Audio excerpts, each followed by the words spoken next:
Hey guys, I hope बहुत लोग prepare कर रहे हैं यूपीएससी। आई गेस बहुत लोग प्रिपेयर कर रहे हैं यूपीएससी सीएससी के लिए। तो this is a 1 year strategy for UPSC CSC 2021 aspirants.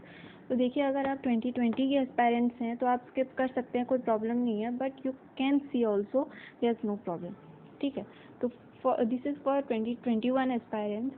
तो देखिए, ऑलरेडी जून का महीना स्टार्ट हो चुका है। It's June 6 today, and today onwards also we can start preparing. ठीक है, तो फर्स्ट हम लोग क्या करेंगे, एक रोड मैप बनाएंगे। ठीक है, तो जिसको हम लोग 4 फेजेस में डिवाइड करेंगे। तो फर्स्ट फेज के अंदर आएगा अपना फर्स्ट 4 मंथ, जो कि है जून, जुलाई, अगस्त, सितंबर एंड अक्टूबर। ठीक है, अक्टूबर इसीलिए लिखा है क्योंकि अक्टूबर का स्टार्टिंग जो है मतलब वो आएगा उसके बाद करनी, मतलब अक्टूबर पूरा मंथ नहीं। ठीक है, तो इस टाइम में आपको करना क्या है, ऑप्शनल सब्जेक्ट जो है आपका, कोई भी ऑप्शनल हो, ऑप्शनल सब्जेक्ट जो है उसका 80 to 100% क्लियर कर, मतलब कंप्लीट करना है। ठीक है, उसके बाद आपको करना क्या है कि जो जीएस है, जीएस का कोई भी 2 कोर सब्जेक्ट हो गया, फॉर एग्जांपल आप हिस्ट्री ले लो या ज्योग्राफी, जो भी। देखिए, ऐसा नहीं है कि आप सिर्फ इंटरेस्टिंग सब्जेक्ट लोगे, बोरिंग सब्जेक्ट बाद में पढ़ने के लिए। अगर ये करोगे तो आपका यूपीएससी होने से रहा। तो आपको क्या करना है, जीएस का एक इंटरेस्टिंग सब्जेक्ट और एक बोरिंग सब्जेक्ट मतलब एक साथ करना है। ठीक है, तो फॉर एग्जांपल मुझे जो इंटरेस्टिंग लगता है वो है जियोग्राफी, तो मैं जियोग्राफी ली, और उसके बाद बोरिंग जो लगता है वो है हिस्ट्री। तो ये दोनों सब्जेक्ट मैंने लिया। और उसके बाद उसके साथ ही देखिए, एथिक्स क्या है, एथिक्स बहुत रेयर, मतलब कम होता है। मतलब आपको एक ही बुक पढ़ना है जो कि लेक्सिकन का है। ठीक है, तो वो बुक पढ़ने से आपका एथिक्स का जो पार्ट है वो मतलब कंप्लीट हो जाएगा। तो ये भी फर्स्ट फेज में ही कंप्लीट कर देने से ही सही है। ठीक है, उसके बाद आपको क्या, न्यूज़पेपर, देन योजना, और जो मंथली मैगजीन्स होते हैं वो भी पढ़ना है रेगुलरली। देखिए, ये जो है न्यूज़पेपर, योजना, मंथली मैगजीन, तो ये आपको कोई भी हाल में पढ़ना ज़रूरी है क्योंकि करंट अफेयर बेस्ड ये क्वेश्चंस होता है, तो आपको ज़रूरी है कंप्लीट करना। ठीक है, ये आपको करना है फर्स्ट फेज में। फिर आया अपना सेकेंड फेज। सेकेंड फेज जो भी होगा आपका अक्टूबर से लेकर अक्टूबर, नवंबर,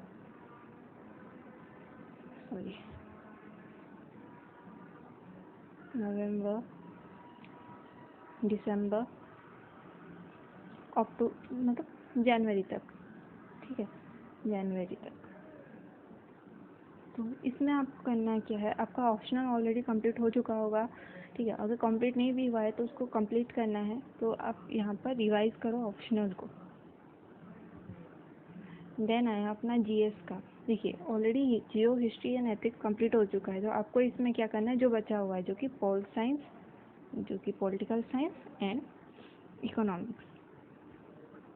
ठीक है, और इसी टाइम में भी अगर आप चाहते हो तो डिजास्टर मैनेजमेंट, एनवायरनमेंट, ये सब भी आप कंप्लीट कर सकते हो। ठीक है, उसके बाद आपको क्या करना है, जो फर्स्ट फेज में आपने ये पढ़ा, जीएस का पढ़ा, तो जीएस का भी कंप्लीट करना है। ठीक है, उसके बाद जो न्यूज़पेपर एंड ऑल है वो तो कंटिन्यू ही रखना है। आप कुछ भी हो जाए, न्यूज़पेपर पढ़ना बंद नहीं करना। ठीक है, आप कोई भी एक न्यूज़पेपर चूज़ करो, द हिंदू हो गया, द इंडियन एक्सप्रेस हो गया। मैं द इंडियन एक्सप्रेस यूजुअली पढ़ती हूँ। ठीक है, तो आप कोई सा भी पढ़ सकते हो। फिर है अपना third phase.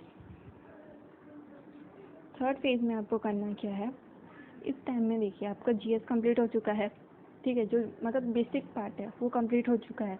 Then optional complete हो चुका है। तो आपको धीरे धीरे करके रिवाइज करना है। देखिए, यूपीएससी में रिवीजन का सबसे ज़्यादा इम्पोर्टेंस है। यूपीएससी अगर आप दे रहे हो तो अगर आप रिवाइज नहीं किए हो, रिवीजन नहीं किए हो, तो आपसे नहीं होगा। तो पहले आप कंप्लीट करो सिलेबस को, उसके बाद रिवीजन करना है।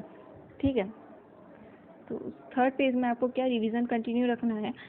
उसके बाद आपका जो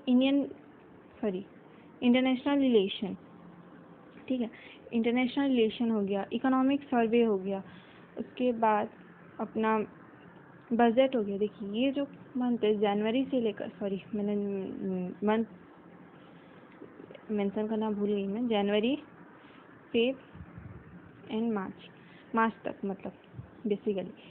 तो इस टाइम में क्या करना है, आपको रिवीजन करना है। और ये टाइम में क्या नॉर्मली बजट अनाउंस होता है, तो बजट भी यू हैव टू मतलब पढ़ना है, ठीक है। उसके बाद न्यूज़पेपर एंड ऑल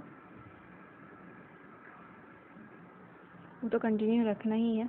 उसके बाद आया आपका इस टाइम में क्या आपको एसए एंड सी सेट, ये दोनों का भी थोड़ा थोड़ा देखिए। सी सेट इसीलिए बोल रही हूँ क्योंकि ऐसा बहुत लोगों का होता है कि सी सेट में 33% चाहिए होता है, लेकिन बहुत लोगों का मैथ्स कमज़ोर होता है या इंग्लिश का कॉम्प्रिहेंशन पार्ट हो गया या कुछ और हो गया, तो वो थोड़ा वीक होता है। एप्टीट्यूड में वीक होता है, मतलब रीजनिंग्स एंड ऑल में। तो इस टाइम में प्रैक्टिस कीजिए सो दैट आपका ये जो वीकनेस है एटलीस्ट 33% स्कोर कर सकें, ताकि आप प्रीलिम्स में आगे बढ़ सकें, ठीक है। सी सेट एंड एसए, ऐसे आप वीकली वंस लिख सकते हैं, मतलब टाइम निकाल के, क्योंकि ऐसे इज इम्पोर्टेंट। ऐसे optional and ethics, these three are game changer, ठीक है।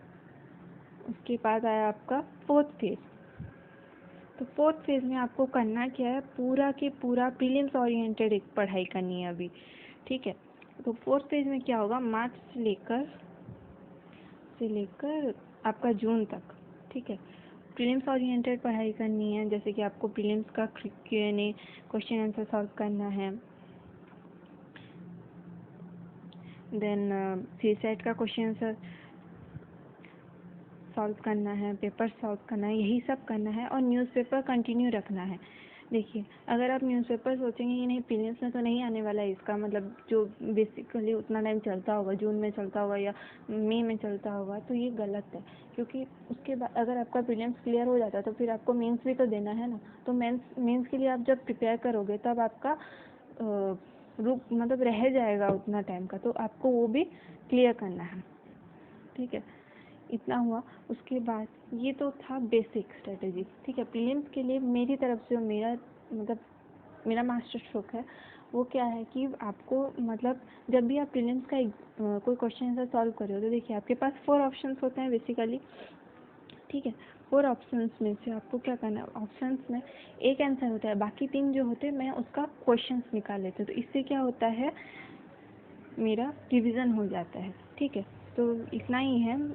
अगर वीडियो अच्छा लगा तो लाइक करें, सब्सक्राइब करें और शेयर करें फ्रेंड्स के साथ, सो दैट और लोगों को भी मैं अपना मतलब स्ट्रैटेजी एंड ऑल बता सकूं। एंड वन मोर थिंग कि मैं इंस्टा में और टेलीग्राम में भी हूँ, जहाँ पर आपको टेलीग्राम में स्पेशली आपको फ्री पीडीएफ्स ऑफ मतलब ई न्यूज़पेपर मिल जाएगा। उसके बाद योजना का पीडीएफ, कुरुक्षेत्र का पीडीएफ, उसके बाद बुक्स के पीडीएफ एंड ऑल, नोट्स भी, हैंड रिटन आंसर्स भी सब मिल सकता है। तो मैं डिस्क्रिप्शन में अपना टेलीग्राम का मतलब लिंक दे दूँगी, आप सब ज्वाइन कर लेना। And please like share and subscribe. Thank you.